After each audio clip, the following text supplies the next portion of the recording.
독수리 술도가 마당에 경찰차가 들이닥쳤을 때 마광숙은 손에 들고 있던 막걸리 잔을 바닥에 떨어뜨렸다. 경찰관은 독고타기 사기 혐의로 고발당했으며 신라주조 관련 증언이 필요하다고 설명했다. 마광숙은 독고탁의 과거 악행들이 드디어 수면 위로 떠오른 것임을 직감했다. 공금 횡령과 영상 조작 사건들이 이제야 빛을 보게 된 것이었다. 한편 한동석은 LX 호텔 회장실에서 오범수로부터 급한 전화를 받았다. 독고탁의 사기 혐의 소식과 함께 독고세리가 집을 나간 후 연락이 두절되었다는 우려스러운 소식이었다. 오범수는 세리가 아버지의 범죄 사실을 알고 큰 충격을 받았을 것이라며 걱정스러워했다. 독수리 술도가에서 마광숙은 경찰에게 담담하게 증언했다. 독고탁이 어떻게 술도가를 괴롭혔는지, 공금 횡령과 영상 조작으로 어떤 피해를 입혔는지 모든 것을 솔직하게 털어놓았다. 복수가 아닌 정의 실현이라는 신념으로 증언하는 마광숙의 모습은 의연했다. 오천수는 문미순과 함께 편의점에서 문미순 뉴스를 보며 독고탁의 몰락 소식을 확인했다. 그동안 독수리 술도가를 괴롭혔던 독고탁이 드디어 응보를 받는 모습을 보니 속이 시원했지만 동시에 독고세리를 걱정하는 마음도 들었다. 문미수는 오천수의 복잡한 심정을 이해한다는 듯 조용히 손을 잡아주었다. 신라주조에서는 비상사태가 벌어지고 있었다. 독고탁의 사기 혐의 소식이 알려지자 핵심 직원들이 줄줄이 사표를 제출했다. 오랫동안 독고탁의 횡포에 시달렸던 직원들이 이 기회에 일제히 떠나기로 한 것이었다. 회사 자금도 동결 위기에 처했고 거래처들마저 계약 해지를 통보해왔다.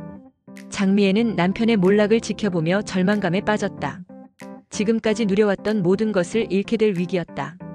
더욱이 딸 세리마저 집을 나가 연락이 안 되는 상황에서 장미애는 완전히 고립감을 느꼈다. 세리가 어디서 무엇을 하며 지내는지, 혹시 위험한 일을 당하지는 않을지 걱정이 태산 같았다. 독고탁은 변호사와의 긴급회의에서 절망적인 현실을 확인했다. 고발인이 여러 명이고 증거도 구체적이어서 빠져나갈 구멍이 보이지 않았다. 더욱이 그동안 자신의 비리를 묵인해주던 정치인들과 공무원들도 이제는 연락조차 받지 않았다. 모든 인맥이 한순간에 끊어진 것이었다. 마지막 수단으로 독고탁은 독수리 술도가를 찾아갔다. 마광숙을 설득해서라도 고발을 취하하게 만들어야 했다. 평소의 오만한 모습은 온데간데 없고 완전히 굴복한 모습으로 나타난 독고탁을 본 마광숙은 씁쓸한 기분이 들었다. 독고탁은 마광숙 앞에서 무릎을 꿇고 용서를 빌었다. 자신이 잘못했다고 인정하며 딸 세리를 위해서라도 봐달라고 애절하게 호소했다. 하지만 마광숙은 단호했다. 지금까지 독고탁이 저지른 일들을 생각하면 개인적인 용서와 법적 처벌은 별개 문제라고 말했다. 한동석이 독수리 술도가에 도착해 상황을 파악했다.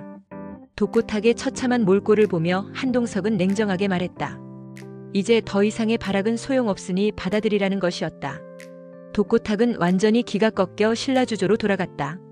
그 시각 영종도의 레스토랑에서 피아노 연주 알바를 마치고 휴식을 취하고 있던 세리는 우연히 뉴스를 통해 아버지의 사기 혐의 소식을 접하게 되었다.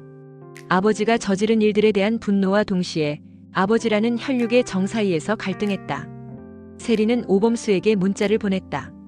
아버지 일로 충격받았지만 자신은 괜찮으니 걱정하지 말라는 내용이었다. 그리고 이제 정말로 독립해서 살아가겠다는 의지를 담았다. 더 이상 부모의 그늘에 숨어 살지 않겠다는 결심이었다. 오범수는 세리의 문자를 받고 안도하면서도 마음이 아팠다. 세리가 얼마나 큰 충격을 받았을지 걱정이 되었다. 하지만 동시에 세리가 이번 일을 계기로 진정한 독립을 이루어낼 수 있을 것이라는 희망도 가져봤다. 다음 날 아침 놀라운 소식이 전해졌다. 세리는 자신의 정체를 숨기지 않고 레스토랑 사장에게 당당하게 독고탁의 딸임을 밝혔다. 세리를 딱하게 여긴 사장은 세리를 정식 고용하기로 한다. 아버지의 잘못과 자신은 별개라며 성실하게 일하겠다고 선언했다. 독고탁은 신라주조에서 마지막 정리 작업을 하고 있었다. 회사 매각 절차가 시작되었고 개인 재산도 대부분 동결되었다. 장미애와 함께 작은 아파트로 이사를 준비하며 독고탁은 지금까지의 삶을 돌아봤다. 욕심과 교만이 모든 것을 망쳤다는 깨달음이 뒤늦게 찾아왔다. 한편 독수리 술도가는 독고탁이라는 최대 위협이 사라지면서 안정적인 성장 기반을 마련했다. 장광주의 해외 수출도 본격화되었고 마광숙은 더욱 자신감 있게 사업을 이끌어갔다. 오장수의 유지를 이어받아 전통주의 명가로 자리 잡아가는 모습이 뚜렷해졌다. 며칠 후 독고세리는 오범수에게 편지를 보냈다. 아버지의 일로 인해 큰 충격을 받았지만 이제 더욱 당당하게 자신의 마음을 지켜나가겠다고 다짐했다. 아버지의 잘못과 자신은 별개이며 오범수에 대한 자신의 진심만큼은 변하지 않는다고 적었다. 다만 지금은 독립된 여성으로서 자립하는 것이 우선이라며 오범수가 자신을 한 사람의 여성으로 인정해줄 때까지 기다리겠다는 의지를 보였다. 포기가 아닌 새로운 시작이었다. 지금까지 KBS 드라마 독수리 오형제를 부탁해 35화 예상 시나리오를 살펴봤습니다. 독고탁의 완전한 몰락과 독고세리의 놀라운 성장, 독수리 술도가의 새로운 전환점까지 여러분이 생각하는 35화 전개는 어떤가요? 세리와 범수의 관계는 어떻게 될 것 같으신지, 독고탁의 운명은 어떨 것 같으신지 댓글로 여러분의 예측을 들려주세요.